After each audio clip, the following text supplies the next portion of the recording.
Et si le défunt allait à l'église et voulait le culte des ancêtres, et vouait le... Non, les deux ne sont pas compatibles.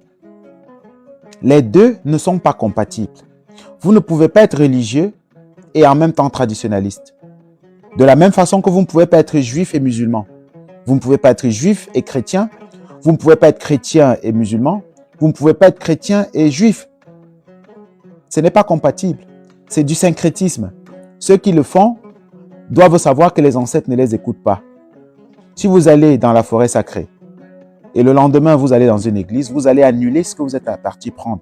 Toute l'énergie que vous êtes allé prendre dans la forêt sacrée, vous annulez ça dès que vous entrez dans un temple.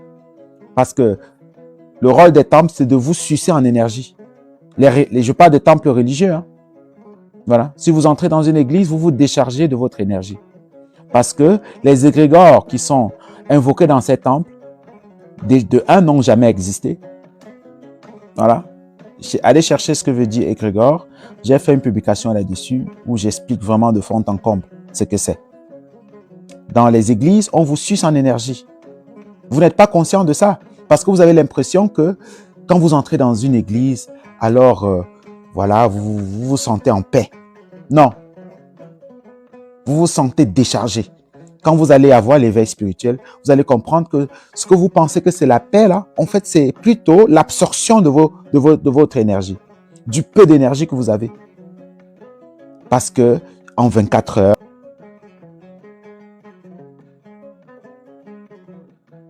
le soleil passe dans le monde des vivants au monde des défunts.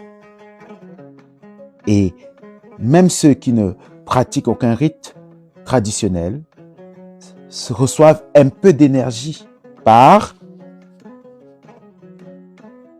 vous voyez, par Ra. Voilà ça. Ce que nous avons appelé dans l'Antiquité le dieu soleil. C'est pourquoi vous entendez Sunday. Sunday, c'est le jour du soleil. Les Allemands disent Sonntag, le jour du soleil.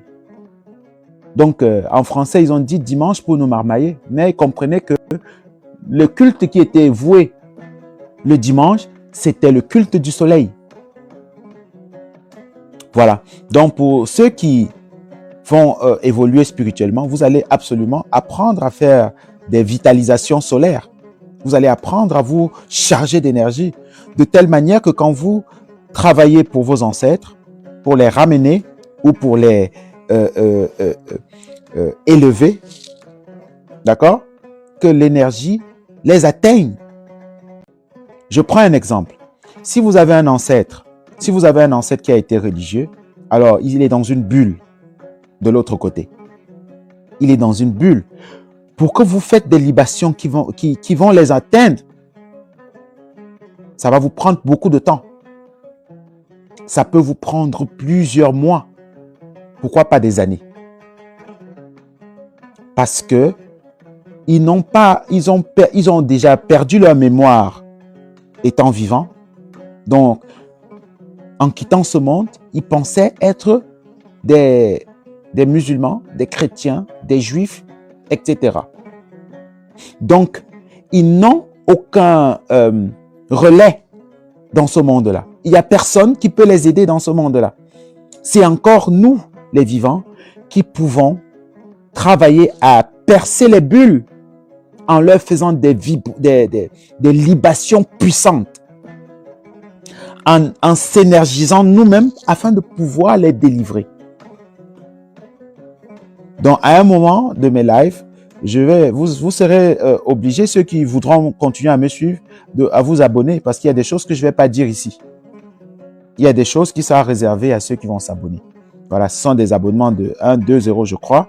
Donc, il y a des choses que je ne pourrais pas dire ici. Vraiment, je serais désolé de vous le dire. Vraiment, je ne peux pas tout dire.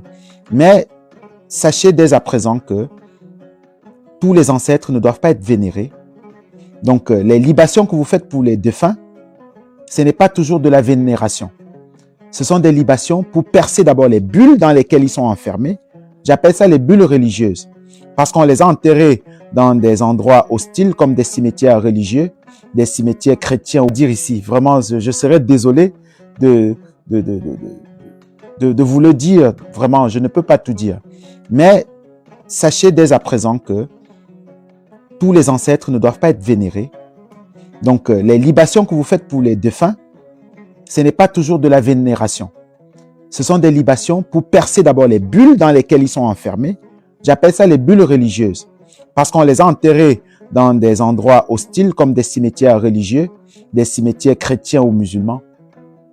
Alors, leurs âmes sont esclavagisées dans la partie inférieure qu'on appelle le bas astral.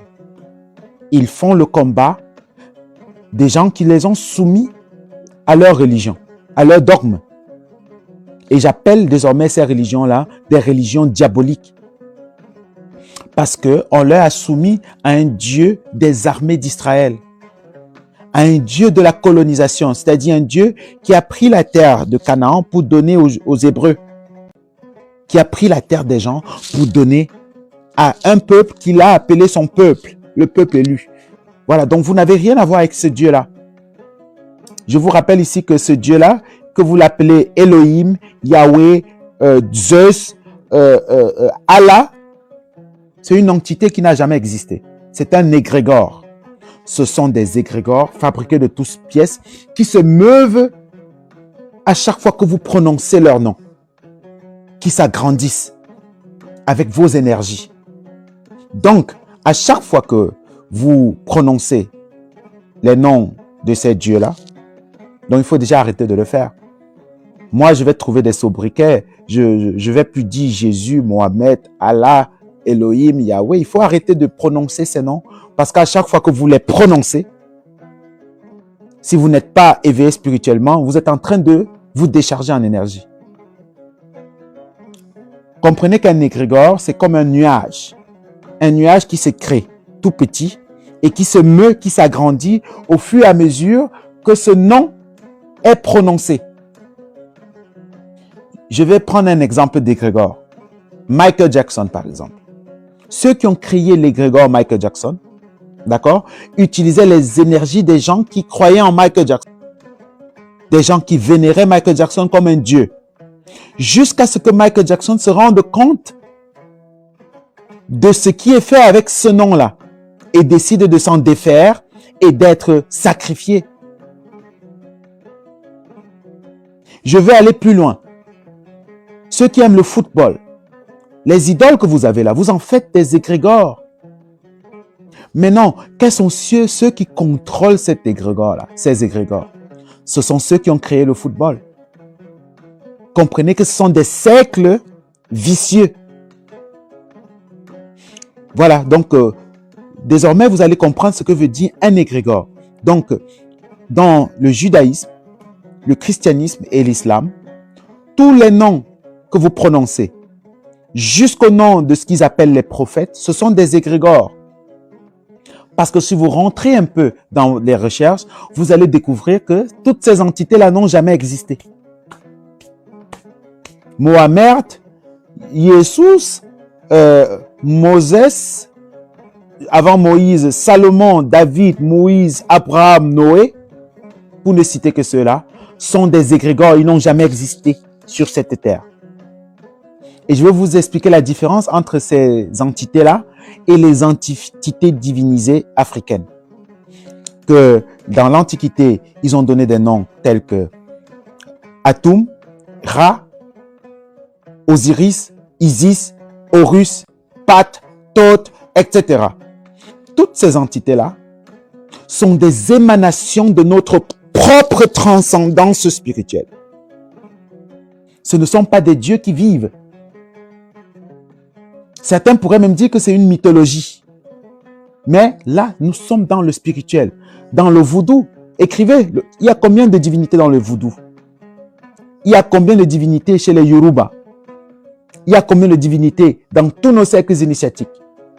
Je vais dévoiler quelque chose ici que peut-être je n'aurais pas dû le faire. Ce ne sont pas des dieux. Ce sont des émanations de notre propre transcendance spirituelle à atteindre ou à combattre. Ceux qui savent qu'ils sont à leur dernier cycle de vie, ce qu'ils font, c'est quoi? C'est que, malheureusement, au lieu de se purifier, ils persistent à élever plutôt les émanations spirituelles négatives. C'est-à-dire, ce sont les adeptes de Seth, le chaos, le désordre, le déséquilibre, la guerre. Et vous allez regarder dans l'histoire de l'humanité, vous allez voir quels sont les peuples qui vénèrent ce genre d'entités. Écrivez quels sont les peuples qui vénèrent les entités du chaos, du désordre, du déséquilibre, de la guerre, de la colonisation, de l'esclavage, de la néocolonisation, de l'argent. Écrivez les noms. Écrivez. Quels sont les peuples? Écrivez le nom des peuples particuliers, principaux, qui vénèrent ce genre d'entité. Voilà, j'ai constamment, voilà, la présence de ma défunte maman en chaque circonstance. Est-ce un appel? Voilà, vous avez la réponse, hein? Je n'ai pas besoin de répondre. Si vous avez des appels de vos défunts, alors sachez que vos défunts ont atteint des dimensions où ils peuvent déjà entrer en contact avec vous. Vous avez le choix. Vous avez la possibilité plutôt, soit de les diviniser, soit de leur permettre de revenir, comme ça pour qu'ils sortent de la tourmente.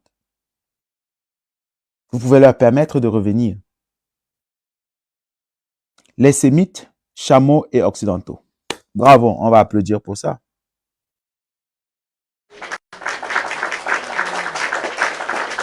On va applaudir pour ça. Donc, vous allez vous rendre compte qu'il y a d'autres peuples sur cette planète. Et vous allez voir qu'il y a beaucoup de similitudes entre les peuples qui travaillent pour l'élévation de l'âme. Vous allez voir ces peuples-là, ils sont différents. Ils sont différents des peuples qui vénèrent des entités négatives. Les entités négatives, c'est quoi? Je vais vous dire aujourd'hui c'est quoi les entités négatives. S'il y a un religieux ici, bouche tes oreilles, pardon. Hein? À tous les religieux qui sont en train de me regarder, bouchez vos oreilles quelques secondes. Les entités négatives sont en tête, vous avez ce qu'on appelle les Elohim, c'est-à-dire les dieux de la guerre. On les appelle d'ailleurs les dieux des armées d'Israël. Vous avez ça en tête? En deçà, toutes les autres divinités qui en découlent sont les divinités du chaos. Jusqu'à Mohamed. Vous avez compris? De Yahweh à Mohamed, ce sont les divinités du chaos. Ce sont les divinités de la guerre. Ce sont les divinités de l'esclavage. Ce sont les divinités de la colonisation. Ce sont les divinités des biens matériels. Ici, je ne suis pas en train de dire qu'il ne faut pas avoir des biens matériaux. Mais, vous ne pouvez pas être milliardaire pendant que des êtres humains meurent de faim. Ça veut dire que vous êtes la cause de la décrépitude de l'humanité. Vous êtes la cause de la déshumanisation. Parce que pour être milliardaire, il faut avoir affamé l'humanité. Il faut avoir esclavagisé l'humanité. Il faut avoir colonisé l'humanité. Pour être milliardaire, il faut être sorti de l'humanité. Voilà. Vous comprendrez de qui je parle. Je ne vais pas vous faire un dessin. Je vous ai déjà parlé des entités de ces peuples-là. Ce sont des entités septièmes, de Seth. J'ai fait assez de publications sur Seth. Je vous ai montré que le combat qu'ils ont octroyé à un certain Michel, voilà, qu'ils ont appelé saint, ils ont appelé archange, hein. Ils ont octroyé un combat entre Michel et Lucifer, hein, quand Michel a vaincu Lucifer. D'accord? Nous avons démontré ici que ce combat-là a existé longtemps avant que les Hébreux n'existent. C'était le combat d'Horus